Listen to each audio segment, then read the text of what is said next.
Good day all of you. Today we are going to study reproduction and modern technology.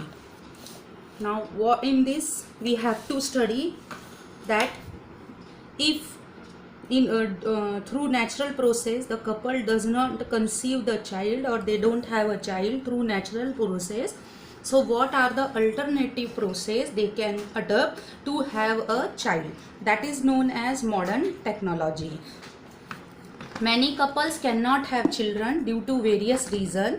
In case of women, irregularity in menstrual cycle, difficulties in oocyte production, obstacle in oviduct, difficulty in implantation in uterus, and many other reasons are responsible for this. And the reason of males are absence of sperms in semen, slow movement of sperms, abnormalities in the sperms are the reason in case of male. So these are the reason which are due to which the couple doesn't have their own children through natural process. But now with the help of advanced medical technique like IVF, surrogacy, IVF is in vitro fertilization, surrogacy, sperm bank, the childless couple can have a child. Now what is the meaning of IVF? IVF stands for in vitro fertilization.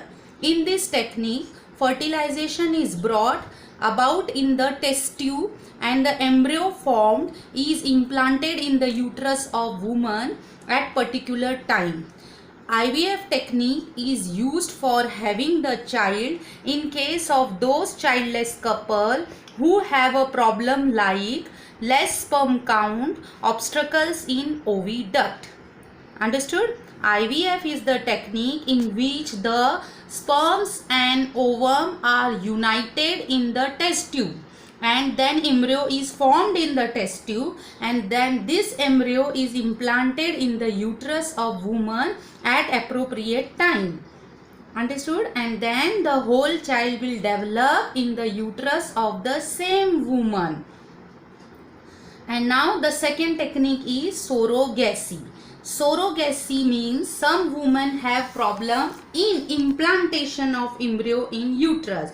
If this problem may be through natural implantation may does not occur, or it may be that they are utilizing IVF but then also implantation in uterus is not occurring. So in such case, such woman can take the help of modern remedial technology called as surrogacy. Now in this technique, the oocyte is collected from the ovary of woman having the problem in implantation in uterus, and that oocyte is fertilized in the test tube with the help of sperm collected from her husband, and the embryo is formed from such fertilization is implanted in the uterus of some other woman having a normal uterus. Such a woman in whose uterus the embryo is implanted is called as surrogate mother. Means what? The surrogacy half process and the IVF half process are same. Means what? The oocytes of mother and the sperms of father are collected and united in the test tube and the embryo is formed. Now the difference is that in IVF technique the embryo is implanted in the same woman, that is the mother, but in surrogacy the embryo is implanted in the another woman in which we are only utilizing her uterus, and such mother is known as surrogate mother.